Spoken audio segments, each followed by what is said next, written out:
तो student welcome आप सभी का आपके अपने यूट्यूब चैनल लक्ष्य एजुकेशन पोर्टल में। तो कैसे आप सब, आशा करता हूँ आप सब ठीक होंगे। तो साथियों, जैसा कि आप सभी को पता है कि कक्षा 12 का आज जो इंग्लिश कंपलसरी का जो पेपर होने वाला है, आज हम उसी के ऊपर डिस्कस है वो करने वाले हैं। आप सब देख सकते हैं हाफ ईयरली एग्जामिनेशन 2024-25 सेशन का ये पेपर होने वाला है इंग्लिश कंपलसरी का। जानकारी के लिए बता दूं कि आपको पेपर हल करने के लिए 3 ओवर्स 15 मिनट का आपको समय वो दिया जाएगा, है ना। और साथियों, जैसे ही आपको पेपर मिलता है अपना नामांकन यहाँ पर सबसे पहले ऊपर लिख ले हुए, ताकि आगे चलकर कोई भी समस्या न हो। तो चलिए स्टार्ट करते हैं आप सभी का बिना टाइम वेस्ट करते हुए। यहाँ पर देखिए कुछ दिशा निर्देश है वो बताए हुए हैं, और सभी प्रश्न आपको करने अनिवार्य हैं, है ना। कॉपी के अंदर सभी क्वेश्चन आपको करना है। आगे चलते हैं, यहाँ से देखो अपना पेपर है वो यहाँ से स्टार्ट होता है सेक्शन ए से, है ना। साथियों, आपसे रिक्वेस्ट करना चाहूंगा, आप चैनल पर नए हो तो चैनल को सब्सक्राइब और इस वीडियो को लाइक कर दीजिएगा, है ना। तो यहाँ पर सेक्शन ए स्टार्ट होता है साथियों। जब भी आप कॉपी के अंदर लिखो ना, तो सबसे पहले अपना सेक्शन है वो जरूर लिखिएगा, चाहे ए से स्टार्ट करो, चाहे बी से, सी से, डी से, है ना। सबसे पहले अपना सेक्शन लिखिए ताकि कॉपी है वो अट्रैक्टिव दिखे, है ना। और जानकारी के लिए बता दूं कि आपको सेक्शन ए के अंदर आपको 2 क्वेश्चन देखने को मिलते हैं, जो कि दोनों ही पेसेज के होते हैं। पहला पेसेज आपको 9x1 9 क्वेश्चन देखने को मिलेंगे, और 9 नंबर का पहला पेसेज होगा। दूसरा आपको 6 नंबर का पेसेज है वो देखने को मिलेगा, है ना। तो यहाँ पर देखो क्या दर्शाया हुआ कि read the following passage carefully and answer the question that follow. ये कह रहा है कि इस पेसेज को ध्यानपूर्वक आपको पढ़ना है, और जो नीचे दिए हुए क्वेश्चन है उनका आंसर है वो आपको बताना है इसी पेसेज से ढूंढकर। तो आप इसे पढ़ना चाहो तो पढ़ सकते हो ना। देख सकते हैं आप इस पेसेज को, देखिए ये देखो हमारे यहाँ से क्वेश्चन है वो स्टार्ट होते हैं। यहाँ पर 6 दर्शाए हुए हैं, नीचे और हैं 3 क्वेश्चन। तो सबसे पहले तो आपको बता दूं कि ये 3 क्वेश्चन है, इन तीनों क्वेश्चनों के उत्तर तो आपको पेसेज के शुरुआती 5 लाइनों के अंदर ही आपको इनके उत्तर वो देखने को मिलेंगे, है ना। और बाकी इसको तो इसके लिए तो आपको पूरा पेपर है वो पढ़ना पड़ेगा पेसेज को। और नीचे देखो, ये तो जिसकी इंग्लिश अच्छी है वही कर सकता है, क्योंकि ये तो बता दूं कि इसके आपको मीनिंग है वो ढूंढने पड़ते हैं आपको पेसेज से, है ना। अगला देखते हैं दूसरा पेसेज क्या है साथियों। ये आपको मैंने बताया था कि 6 अंक का आपको देखने को मिलेगा, 6x1, यानी कि 6 क्वेश्चन इस पेसेज से आपको देखने को मिलेंगे। आप सब देख सकते हैं, है ना। इसके अंदर भी आपको पेसेज को ध्यानपूर्वक पढ़ना है, और जो नीचे दिए हुए क्वेश्चन है उनका आंसर है वो देना है। तो पढ़ लीजिएगा इस पेसेज को भी, है ना। और पढ़कर है वो इसका उस क्वेश्चन है वो देने का प्रयास कीजिएगा। यहाँ पर आपको एमसीक्यू टाइप क्वेश्चन देखने को मिलेंगे, ये तो आप आसानी से कर सकते हो, है ना।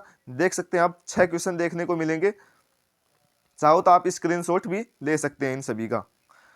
अगला देखो सेक्शन बी यहाँ से स्टार्ट होता है। सेक्शन बी के अंदर आपको लेटर राइटिंग, यानी कि राइटिंग वाला पोर्शन आपको देखने को मिलता है, जो कि सभी क्वेश्चन आपको अथवा के अंदर देखने को मिलेंगे। यानी कि आप चाहो तो ये कर सकते हो, चाहो तो आप ये कर सकते हो। तो हम देखते हैं पहला क्वेश्चन क्या है कि the eco club GSS Rangpur has purpose the tree plantation camp है।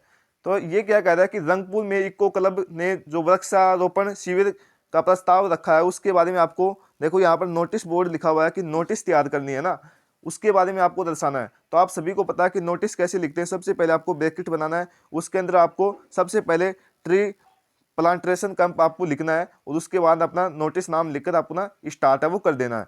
और नीचे देखते हैं अथवा के अंदर क्या दिया हुआ है कि यहाँ पर देखो Rakhi Rakesh intends that sell motorcycle. ये कह रहा है कि ओल्ड मोटरसाइकिल है वो बेचना चाहता है, उसके लिए आपको देखो यहाँ पर पब्लिश द लोकल न्यूज़पेपर, आपको पब्लिश लोकल लोकल न्यूज़पेपर है, यानी कि उसके ऊपर है ना जानकारी के लिए विज्ञापन आपको तैयार करना। आपको पुरानी मोटरसाइकिल है वो बेचनी है, और उसके लिए आपको जो अखबार के अंदर क्वालिफाइड होता है ना, आप देखते होंगे साइड के अंदर अखबार के अंदर एक पोर्शन होता है क्वालिफाइड के नाम से, उसके अंदर यहाँ पर जो विज्ञापन दर्शाए होते हैं उसके लिए आपको एक विज्ञापन तैयार करना है पुरानी मोटरसाइकिल बेचने हेतु। तो उसके बारे में आपको जानकारी लिख सकते हैं आप। मेरे हिसाब से तो आपको सबसे यही क्वेश्चन अच्छा रहेगा ना, करना चाहो तो आप कर सकते हो। अगला क्वेश्चन है चौथा, क्या कहता है कि देखो you went the nearby hospital the your locality the condition of the miserable write a report. आप पर देख सकते हैं, आप सबसे पहले आपको रिपोर्ट लिखनी है चौथे वाले क्वेश्चन के अंदर, है ना। तो इसके अंदर क्या दर्शाया हुआ है कि आपके अस्पताल की स्थिति है वो दयनीय है, यानी कि डॉक्टर है वो मरीजों के ऊपर है वो ध्यान नहीं कर रहे हैं, है ना। अपने काम से काम रख रहे हैं, अस्पताल में गलत काम किए जा रहे हैं। तो उसके ऊपर आपको एक रिपोर्ट तैयार करनी है अच्छे से, है ना। और ये कुल 5 अंक की देखने को मिलेगा, है ना, आप देख सकते हैं। तो ऐसे आपको इसकी है ना रिपोर्ट तैयार करनी है। अगला अथवा के अंदर क्या दर्शाया है कि translate the following passage into Hindi. इस पैसेज के आपको हिंदी में ट्रांसलेट करना है। तो आपको मैं बता दूं कि हिंदी मिले तो आपको यही करना है ना, क्या करना है, रिपोर्ट ही तैयार करनी है। इसकी तो हिंदी है, जो इस जिसकी इंग्लिश अच्छी है वही इसका ट्रांसलेट है वो कर सकता है। अगला है पांचवा क्वेश्चन। पांचवा क्वेश्चन क्या है कि राइट ए बिजनेस लेटर, यानी कि व्यवसायिक लेटर लिखने के लिए बारे में बता रहा है। देखो, Prashant and company, New Delhi, waiting that the sports item supplied there the company were and not good quality. ये कह रहा है कि जो व्यावसायिक पत्र के अंदर आपको खेल सामग्री की जो गुणवत्ता है वो खराब आ गई है, उसकी कंपनी है वो अपना भुगतान है वो वापस लेना चाहती है, उसके बारे में आपको एक व्यावसायिक लेटर लिखना है ना, तो आप लिख दीजिएगा।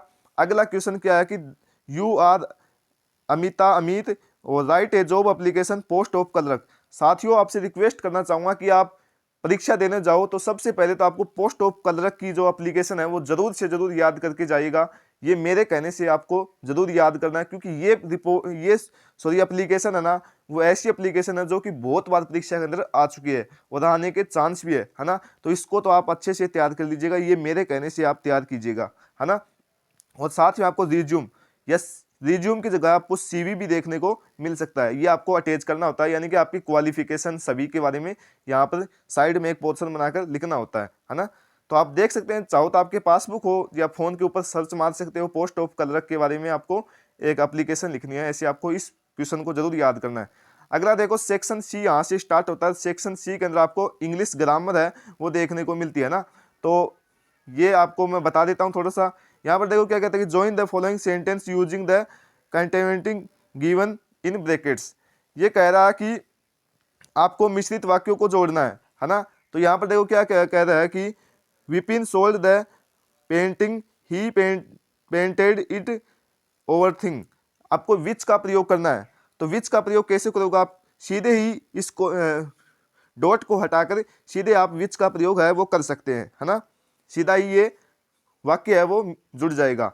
अगला है she put off the light the children had slept. तो आपको वेन का प्रयोग करना, तो यहाँ पर भी वेन को डॉट हटाकर वेन का प्रयोग है वो कर सकते हैं। अगला क्या है कि combine etch set of sentence into one sentence discharge, है ना। तो इसके अंदर आपको क्या करना है कि कॉम्प्लेक्स सेंटेंस है वो आपको बनाना है। तो यहाँ पर देखो कैसे बनाते हैं, आपको मैं बताता हूँ। यहाँ पर बनाना है, देखो, सुशील वाज पब्लिश्ड और सुशील वाज फाइंड। तो इसके अंदर आपको क्या करना है कि ये सुशील वर्ड फिर से आया ना, इसको हटा देना आपको, और एंड हील क्या लिखना है, एंड हील है वो लिख देना है। उसके बाद आपका कॉम्प्लेक्स सेंटेंस है वो बनकर है वो तैयार हो जाएगा। अगला क्या है, दूसरा क्या कह रहा है कि the earth is round everyone know it. तो यहाँ पर भी कॉम्प्लेक्स सेंटेंस है वो आपको बनाना है। तो कैसे बनाओगे आप, तो बनाना आपको द अर्थ इज राउंड, यहाँ पर विच का प्रयोग करना आपको, WITCH, विच का प्रयोग करना है, और एवरीवन नो है वो लिख देना है, और इट है वो हट जाएगा। क्या करोगे, इट है वो हट जाएगा साथियों, और यहाँ पर सीधे आपको विच एवरीवन नो है वो लिख देना है ना। अगला देखते हैं, यहाँ पर देखो क्या कह रहा है कि fill the blanks by the choosing word the given of the brackets. ये कह रहा है कि इसके अंदर आपको जो वाक्य के अंदर दिए हुए हैं उनके आपको चूज है वो करना है। तो आप देख सकते हैं, rich tributes are paid brackets the great man. तो इसके अंदर आप क्या भरोगे, तो इसके अंदर आपको टू है वो भर देना है ना, टू भरोगे आप। अगला है, आप सब देख सकते हैं ना, मैं ज़्यादा आपका टाइम नहीं लेते हुए यहाँ पर आपको बताऊंगा, है ना, आप देख सकते हैं ना। आगे देखिए, यहाँ से अपना सेक्शन डी है वो स्टार्ट होता है। सेक्शन डी के अंदर आपको साथियों एक सीन पैसेज देखने को मिलता है। सेक्शन ए के अंदर आपको मैंने बताया था कि आपको अनसीन पैसेज दो देखने को मिलते हैं। कितने, दो, एक तो 9 नंबर का और एक 6 अंक का आपको पैसेज है वो देखने को मिलता है, जो कि आपके द्वारा पढ़े हुए नहीं होते। और सेक्शन डी के अंदर आपको एक ऐसा पैसेज देखने को मिलेगा जो कि आपको पढ़ा हुआ होगा, अपनी बुक से, फ्लेमिंगो से लिया होगा, और ये कुल 6 अंक का आपको देखने को मिलेगा।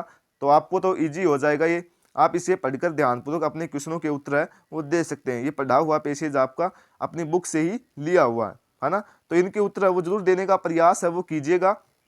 आगे देखिए 10वां क्वेश्चन क्या कहता है कि ये अपनी बुक से क्वेश्चन स्टार्ट होते हैं, द लास्ट लेसन से ये क्वेश्चन है वो लिया हुआ है। आप देख सकते हो टोटल 4 अंक का ये क्वेश्चन देखने को मिलेगा, और इसके अथवा के अंदर चाहो तो आप ये कर सकते हो, चाहो आप ये कर सकते हो। दैट रेफ से लिया हुआ ये क्वेश्चन दूसरा, तो आप कर सकते हैं इन्हें, चाहो तो आप ना। और आप देख के इन क्वेश्चनों को तैयार भी कीजिएगा, क्या पता इन्हीं पेपर से कुछ क्वेश्चन है वो आपको देखने को मिल सकते हैं परीक्षा के अंदर।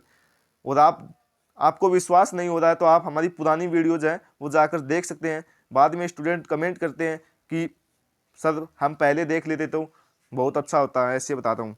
आगे देखो अगला 12वां क्वेश्चन क्या है, explain any one the following stanza with reference context. तो आपको इसके अंदर एक स्टेंजा वो दिया जाएगा, चाहो तो आप ये कर सकते हो, चाहो तो आप ये कर सकते हो, है ना। इनमें से एक ही स्टेंजा आपको करना है ना। तो आप कैसे लिखोगे स्टेंजा रेफरेंस, तो सबसे पहले आपको रेफरेंस लिखना है और उसके बाद आपको एक्सप्लेनेशन लिखनी है। और चाहो तो आप क्रिटिकल कमेंट्स है वो भी दे सकते हो। रेफरेंस के अंदर आपको क्या लिखना है कि आपको पहले तो पोएम का नाम है वो पता होना चाहिए, और दूसरा राइटर का नाम, यानी कि किसने लिखी और कौन सी कविता है वो, इसके बारे में आपको पता होना चाहिए। आपको मैं बता दूं कि आपकी 5-6 ही पोइम है, ध्यानपूर्वक आपको पढ़नी है, उसके बारे में हमें जानकारी होनी चाहिए कि किस पोइम का कौन राइटर है ना, और पोइम का क्या नाम है ये आपको पता होना चाहिए। बाद में आप इसे अच्छे से कर सकते हो और 6 नंबर है वो आपको मिल जाएंगे। अगला क्वेश्चन देखते हैं। अगला है कि साथियों ये अपनी बुक से क्वेश्चन है, आप इन्हें पढ़ना चाहो तो आप पढ़ सकते हो, है ना, ये देख लीजिएगा। आगे देखो यहाँ पर 17वां क्वेश्चन भी आपको एमसीक्यू टाइप के ही देखने को मिलेंगे, और जो कि कुल 6 देखने को मिलेंगे, है ना। तो देख सकते हैं आप सभी का बिना टाइम वेस्ट करते हुए मैं चलता हूँ, और आप सभी को बेस्ट ऑफ लक। तो मिलते हैं अगले नेक्स्ट वीडियो के अंदर, तब तक के लिए जय हिंद जय भारत। और हाँ, चैनल को जरूर सब्सक्राइब कीजिएगा। Okay, bye bye.